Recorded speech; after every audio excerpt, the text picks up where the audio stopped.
Yoshua का ग्रंथ अध्याय 4। 12 स्मारक।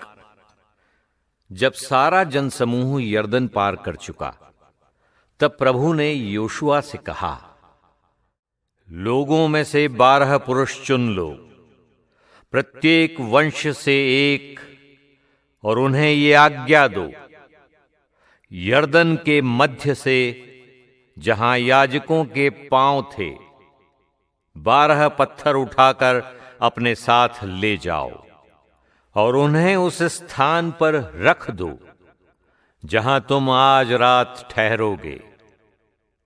इस पर योशुआ ने उन 12 पुरुषों को बुला भेजा जिन्हें उसने इस्राएलियों के प्रत्येक वंश से चुना था। योशुआ ने उनसे कहा, प्रभु अपने ईश्वर की मंजूषा के सामने यर्दन के बीच चले जाओ और इस्राएलियों के वंशों की संख्या के अनुसार तुम में से प्रत्येक एक एक पत्थर अपने कंधे पर उठा लाए। वो तुम्हारे लिए एक स्मारक बन जाएगा।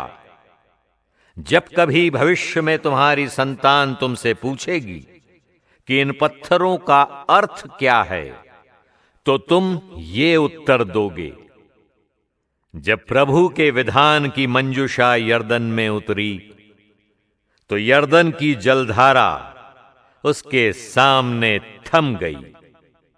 यर्दन की जलधारा थम गई। ये पत्थर इस्राएलियों के लिए इस घटना के चिरस्थायी स्मारक हैं। इस्राएलियों ने योशुआ की आज्ञा का पालन किया, जैसा कि प्रभु ने योशुआ को आदेश दिया।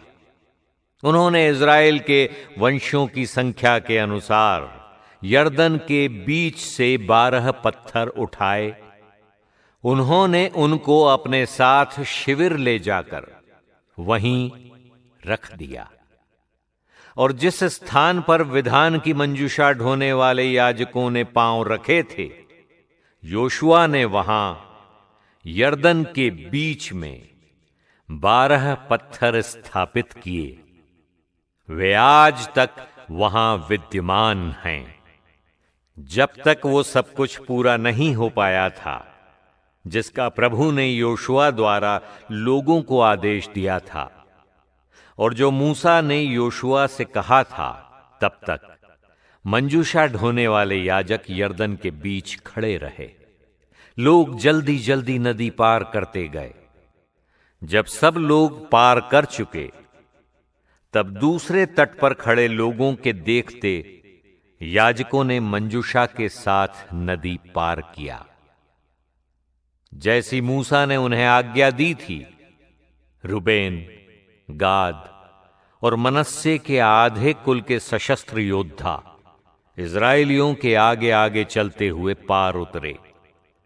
लगभग 40,000 सशस्त्र योद्धा प्रभु के सामने युद्ध के लिए यरीहो के मैदान की ओर आगे बढ़े।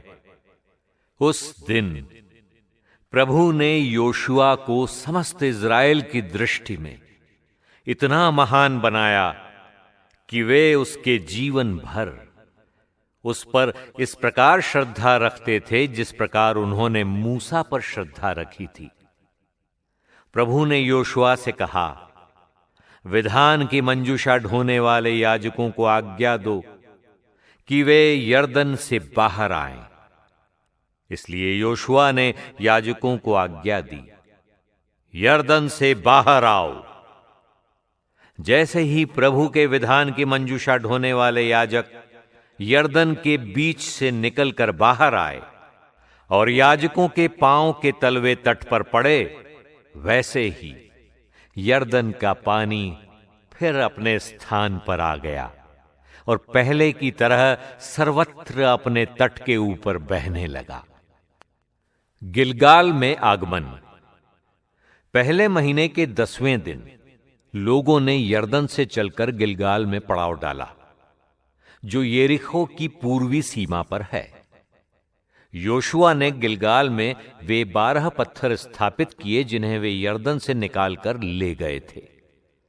उसने इस्राएल के लोगों से कहा, जब कभी भविष्य में तुम्हारी संतान अपने पिताओं से पूछेगी कि इन पत्थरों का क्या अर्थ है, तो अपने पुत्रों को इस प्रकार समझाओगे, इज़राइल ने यहीं सूखे पांव यरदन पार किया है। जब तक तुमने उसे पार नहीं किया, तब तक प्रभु तुम्हारे ईश्वर ने तुम्हारे लिए इस प्रकार यरदन को सुखा दिया, जिस प्रकार उसने लाल समुद्र को तब तक हमारे लिए सुखाया था जब तक हमने उसे पार नहीं किया था।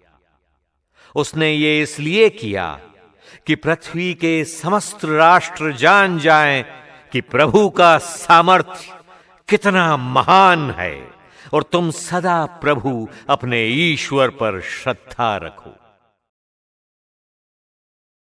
योशुआ अध्याय 4 की व्याख्या। सारांश। योशुआ ने प्रत्येक गोत्र से एक एक व्यक्ति को 12 पत्थर उठाने का निर्देश दिया। इन पत्थरों को यरदन नदी के किनारे स्मारक के रूप में स्थापित किया गया, ताकि आने वाली पीढ़ियां ईश्वर के महान कार्यों को याद रखें। विस्तृत व्याख्या। स्मरण का महत्व। 12 पत्थर यह याद दिलाने के लिए थे कि ईश्वर ने अपने लोगों को सुरक्षित नदी पार करवाए। स्मरण का ये कार्य विश्वास को मजबूत करता है और ईश्वर के प्रति कृतज्ञता व्यक्त करता है। आध्यात्मिक शिक्षा। स्मारक ये सिखाता है कि हमें अपने जीवन में ईश्वर के आशीर्वादों को कभी नहीं भूलना चाहिए। पीढ़ियों के लिए प्रेरणा। ये स्मारक आने वाली पीढ़ियों को ये सिखाने के लिए था कि ईश्वर सामर्थी है और उसकी प्रतिज्ञाएं सच्ची हैं।